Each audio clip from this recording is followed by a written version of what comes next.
Minat masyarakat terhadap film Jumbo kian menggebu. Hingga hari ke-20 penayangannya, film ini telah berhasil meraih lebih dari 5 juta penonton.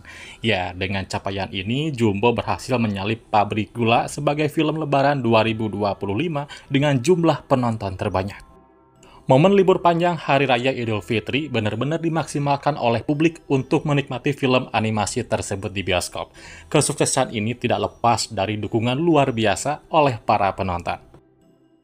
Film Jumbo sendiri merupakan hasil kerja keras selama 5 tahun. Proses produksinya juga dijalankan dengan semangat demi bisa menghasilkan sebuah karya yang bermakna dan berkualitas. Bahkan Jumbo kini resmi menyandang predikat sebagai film animasi Indonesia terlaris sepanjang sejarah. Tak hanya di tingkat nasional, karya dari V-Cinema Studio ini juga berhasil mencatatkan diri sebagai film animasi dengan jumlah penonton terbanyak di kawasan Asia Tenggara. Jumbo, lawan kamu tuh gampang, gak mungkin menang lawan kita. Ya, Jumbo bercerita tentang Don, seorang anak laki-laki bertubuh besar yang sering merasa terasingkan dan menjadi korban perundungan. Memiliki badan berisi sehingga dijuluki Jumbo oleh orang-orang.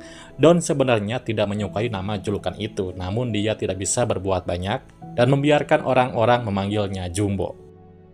Don mempunyai buku dongeng kesayangan yang dibuat oleh kedua orang tuanya yang telah meninggal karena kecelakaan mobil. Buku itu hampir selalu dibawa Don kemana saja. Don ceritakan ulang isi buku tersebut kepada teman-temannya. Tapi tidak semua orang menyukai Don. Selain memiliki badan yang besar, Don dianggap lelet sehingga banyak yang tidak mau bermain dengannya. Beruntung Don masih memiliki nenek dan 2 sahabat yang baik kepadanya.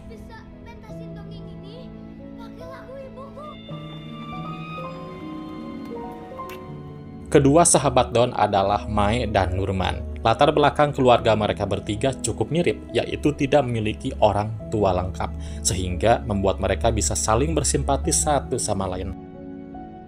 Nah, suatu ketika, Don dan sahabat-sahabatnya bertemu hantu bernama Mary. Mary adalah anak kecil yang telah meninggal bertahun-tahun lalu. Mary meminta kepada Don, Mae, dan Nurman untuk mencari orang tuanya. Akhirnya, Don berjanji akan mencari orang tua Mary dengan syarat Mary harus mengambil kembali buku kesayangan Don yang telah diambil oleh orang lain.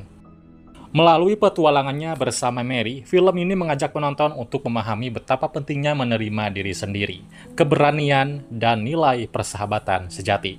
Kisahnya yang hangat dan penuh makna ini berhasil menyentuh inner child penonton, mengobati luka masa kecil, dan membangkitkan kembali rasa percaya diri yang mungkin pernah hilang. Kalau kamu berhasil ambil buku itu, kita bantuin cari papi mami kamu. Meskipun terlihat seperti film anak-anak polos dengan cerita sederhana, film Jumbo menghadirkan alur cerita yang tidak terduga sepanjang 1 jam 40 menit. Pesan yang diselipkan serta karakteristik masing-masing tokoh digambarkan apik dan manusiawi loh guys. Dalam film ini, alur cerita, sinematografi, serta emosi yang disampaikan tidak berbeda dengan film live action pada umumnya. Namun sebagai medium, animasi menawarkan fleksibilitas penceritaan yang lebih luas, termasuk dalam menghadirkan unsur imajinatif dengan cara yang luar biasa.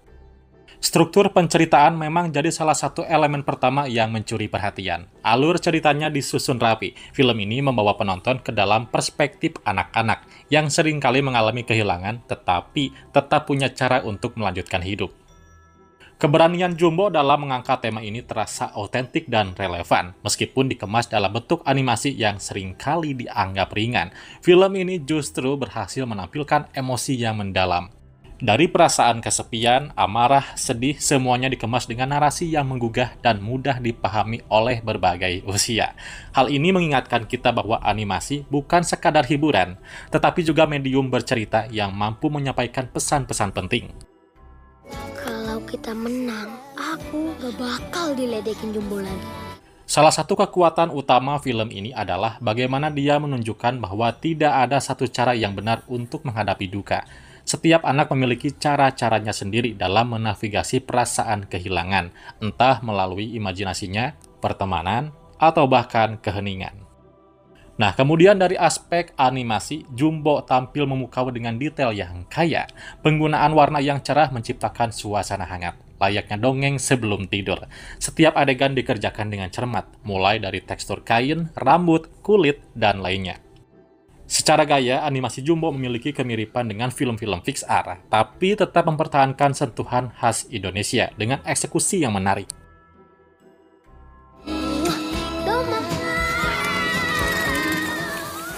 Ya, sebagai animasi asli buatan Indonesia, film ini juga menyajikan banyak detail menarik di sepanjang ceritanya. Film yang mengambil latar era 2000-an ini akan mengajak penonton bernostalgia dengan kehidupan pada masa itu. Dengan durasi 1 jam 40 menit, Jumbo menawarkan lebih dari sekadar animasi berkualitas. Ini adalah tonggak sejarah baru dari perkembangan animasi di Indonesia, guys. Nah, dengan pencapaian ini, Jumbo tidak hanya menjadi kebanggaan industri film animasi Indonesia, tapi juga membuka peluang besar untuk karya animasi lokal di panggung internasional. Perjuangan dan cinta dari para kreator, serta dukungan penonton, telah menjadikan Jumbo fenomena baru yang patut diacungi jempol. Jadi jangan sampai terlewatkan guys, mumpung masih tayang di bioskop. Bagi yang belum nonton, bisa ditonton sekarang juga ketika ada waktu luang. Kalau yang sudah nonton, mari berdiskusi di kolom komentar ya. Itulah sedikit penjelasan dari saya, terima kasih sudah menyimak, dan nantikan terus konten terbaru dan seru seputar film dan series dari channel ini. Bye-bye.